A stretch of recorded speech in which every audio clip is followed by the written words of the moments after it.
బుజ్జి బుజ్జి button badusha. ఈ కొలతలతో చేశారంటే చాలా పర్ఫెక్ట్ గా వస్తాయండి. జ్యూసీగా చూడండి ఎంత సాఫ్ట్ గా ఉన్నాయో. లోపల వరకు జ్యూస్ వెళ్ళి నోట్లో అలా కరిగిపోతాయండి. చాలా టేస్టీగా ఉంటాయి. మరి ఈ బటన్ బాదుషా ఎలా తయారు చేసుకోవాలో చూసేద్దాం. ముందు మనం బాదుషా కోసం పిండి కలుపుకున్నాము.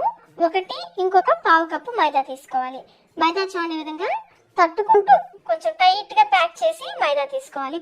పైన కాకుండా కొంచెం మనం తీసుకున్న కప్ని ఈ విధంగా ట్యాప్ చేసామంటే కొంచెం ఎక్కువ పిండి పడుతుంది. ఆ విధంగా 1.25 కప్పు మైదా తీసుకోవాలి. పిండిని జల్లించి తీసుకోండి. ఇప్పుడు ఇందులో పావు టీ స్పూన్ బేకింగ్ పౌడర్, పావు టీ స్పూన్ లో సగం అంటే 1/8 టీ స్పూన్ బేకింగ్ సోడా వేసుకోవాలి. మీ దగ్గర బేకింగ్ పౌడర్ లేకపోతే పావు టీ స్పూన్ బేకింగ్ సోడా వేసుకుని కూడా చేసుకోవచ్చు. ఒకసారి అంతా బాగా కలిసేలాగా కలుపుకొని ఇందులో పావు కప్పు నెయ్యి కానీ నూనె కానీ వేసుకోవచ్చు. అలాగే పావు కప్పు పెరుగు, ఫ్రెష్ పెరుగు వేసుకోవాలి. నూనె వేస్తున్నట్లయితే ఎటువంటి ఫ్లేవర్ లేని నూనె వేసుకోవాలి. పెరుగు నెయ్యి పిండికి బాగా పట్టేలాగా కలుపుకోవాలి. ఇలా కలుపుకున్న తర్వాత ఇప్పుడు ఇందులో కొంచెం నీళ్లు పోసుకుంటూ పిండిని మరీ గట్టిగా కాకుండా మరీ సాఫ్ట్ గా కాకుండా కలుపుకోవాలి. నీళ్ళు ఎక్కువ పట్టవండి. కొంచెం చూసుకుంటూ కొంచెం వేసుకుంటూ చూడండి. ఈ విధంగా పిండిని మరీ గట్టిగా కాకుండా అలానే మరీ లూజ్ గా కాకుండా ఈ విధంగా కలుపుకోవాలి. ఇలా కలిపేసుకుని తడి క్లాత్ తో ఈ పిండిని కవర్ చేసేసి ఒక్క 20 నిమిషాల పాటు పిండిని నాననివ్వాలి. ఈ పిండి నానేలోపు మనం పంచదార పాకం పట్టుకుందాము. మనం పిండి ఎంత తీసుకున్నామో పంచదార కూడా అంతే తీసుకోవాలి. 1.25 కప్పు పంచదార, అలాగే ఇందులో 1 కప్పు నీళ్లు పోసుకోవాలి. ఫ్లేమ్ ని మీడియంలో పెట్టేసి కలుపుకుంటూ పంచదారని కొంచెం స్టిక్కీ కన్సిస్టెన్సీ వచ్చేంత వరకు ఉడికించుకోవాలి. జిగురుగా అయ్యేంత వరకు ఉడికించుకోవాలి. ఎటువంటి పాకం అవసరం లేదు. మనం చేతితో తాకి చూస్తే జిగురుగా ఉండాలి. ఈ విధంగా పంచదార పాకాన్ని ఉడికించుకుని స్టవ్ ఆఫ్ చేసేసి మంచి ఫ్లేవర్ కోసం యాలకుల పొడి, అలాగే 1/2 టీ స్పూన్ నిమ్మరసం, పాకం గట్టిపడిపోకుండా 1/2 టీ స్పూన్ నిమ్మరసం, నేను కొంచెం కుంకుమ పువ్వు కూడా వేస్తున్నాను. కుంకుమ పువ్వు పూర్తిగా ఆప్షనల్. ఒకసారి అంతా కలిపేసుకుని మూత పెట్టేసి పక్కన పెట్టేసుకోండి. ఈ లోపు పిండి కూడా చక్కగా నానుంటుంది. పిండి చూడండి ఒకసారి ఎంత పొరలుగా ఉందో. ఇప్పుడు ఈ పిండిని చిన్ని బాల్స్ లాగా చేసుకోవాలి. మనం బటన్ బాదుషా చేస్తున్నాం కదా, కొంచెం పిండి తీసుకుని చూడండి ఈ విధంగా రోల్ చేసి తర్వాత మళ్ళీ రెండో వైపు తిప్పుకొని మళ్ళీ ఇటువైపు కూడా రోల్ చేయాలి. ఇప్పుడు మధ్యలో ఈ విధంగా బొట్టను వేలుతో రంధ్రం పెట్టాలి. రెండు వైపులా పెట్టేసి పక్కన పెట్టేసుకోండి. ఇదే విధంగా అన్ని చేసేసి ఇవి ఆరిపోకుండా తడి క్లాత్ తో కవర్ చేసుకోవాలి, లేదంటే పిండి బాగా డ్రై అయిపోతుంది. ఇలా అన్ని చేసేసి పక్కన పెట్టేసుకోండి. ఇప్పుడు డీప్ ఫ్రైకి సరిపడా నూనెని పెట్టి లో ఫ్లేమ్ లో కాగనివ్వాలి.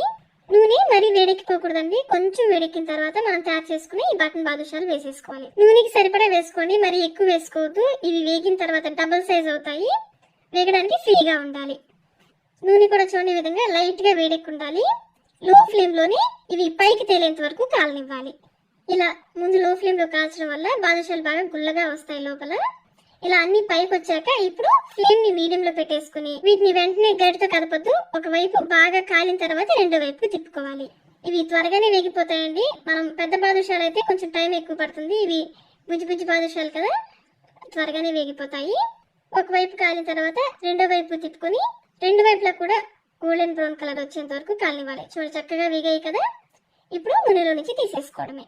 వీటిని నూనెలో నుంచి తీసేటప్పుడు స్టవ్ ఆఫ్ చేసేసుకోండి. నెక్స్ట్ వై వేసేటప్పుడు నూనె మరీ వేడెక్కిపోకుండా ఉంటుంది. ఇప్పుడు ఇవి వేడిగా ఉన్నప్పుడే పాకంలో వేసుకోవాలి. అలాగే పాకం కూడా వేడిగా ఉండాలండి. కొంచెం వేడి చేసుకుని మనం ముందే పాకం పట్టి పెట్టాం కదా, కొంచెం వేడి చేసుకుని అప్పుడు ఈ బాదుషాలు వేసుకోవాలి. ఒకసారి ఈ పాకం అంతా వీటికి పట్టేలాగా కలుపుకొని మూత పెట్టేసి ఒక్క 2 నిమిషాల పాటు నాననివ్వాలి. ఈలోపు మనం రెండో వై వేయించుకుందాము. స్టవ్ ఆఫ్ లోనే ఉండాలి. బాగా నూనె వేడెక్కుంటుంది కదా. అన్ని వేసి ఇవి పైకి తేలేంత వరకు స్టవ్ ఆఫ్ లోనే ఉండాలి. పైకి తేలిన తర్వాత స్టవ్ ఆన్ చేసి మీడియం ఫ్లేమ్ లో కాలనివ్వాలి. ఇవి కాలేలోపు మనం పాకంలో వేసిన బాదుషాల్ని బయటకు తీసుకుందాము. నిదానంగా పాకం రాకుండా తీసుకోవాలి. బుజ్జి బాదుషాలు భలే ఉన్నాయి కదండి. ఇలాగే రెండో వాయి కూడా వేగిన తర్వాత నూనెలో నుంచి తీసేసుకుని పాకంలో వేసుకోవాలి. పాకం చల్లగా ఉంటే కనుక కొంచెం వేడి చేసి వేసుకోండి ఈ బాదుషాల్ని. పాకం వేడిగా ఉంటేనే లోపల వరకు వెళ్తుంది. ఒకసారి ఈ పాకంలో రెండు వైపులా ఇలా తిప్పేసుకుని నేను కరెక్ట్ గా సరిపోయేంత పాకమే పట్టానండి. పాకం మిగలకుండా మీరు కాళ్ళు కొంచెం పంచదార ఎక్కువ వేసి కూడా పాకం పట్టుకోవచ్చు. ఇదైతే కరెక్ట్ గా సరిపోతుంది. ఇందులో ఇలా రెండు వైపులా తిప్పేసి మూత పెట్టేసామంటే ఈ పాకం కూడా బాదుషా చక్కగా పీల్ చేసుకుంటుంది. ఇలా కలిపేసుకుని మూత పెట్టేసి ఒక్క 2 నిమిషాల పాటు నాననివ్వాలి. 2 నిమిషాల తర్వాత చూస్తే బాదుషా చూడండి పాకం చక్కగా పీల్ చేసుకుంది కదా. ఇప్పుడు వీటిని ప్లేట్లోకి తీసుకుని సర్వ్ చేసుకోవడమే. అంతేనండి, బుజ్జి బుజ్జి బటన్ బాదుషాలు రెడీ అయిపోయాయి. ఈ పద్ధతిలో చేశారంటే బాదుషాలు చాలా పర్ఫెక్ట్ గా వస్తాయండి. అచ్చం మనకి స్వీట్ షాప్ లో తిన్నట్లే ఉంటాయి, చాలా సాఫ్ట్ గా, చాలా జ్యూసీగా. మరి ఇంకెందుకు ఆలస్యం, మీరు కూడా ఒకసారి ఈ పద్ధతిలో ట్రై చేయండి. ట్రై చేసి మీకు ఎలా వచ్చాయి మాకు కమెంట్ రూపంలో తెలియచేయండి. ఈ వీడియో మీకు నచ్చినట్లయితే లైక్ చేయండి, మీ ఫ్రెండ్స్ కి ఫ్యామిలీ మెంబర్స్ కి షేర్ చేయండి. Thank you.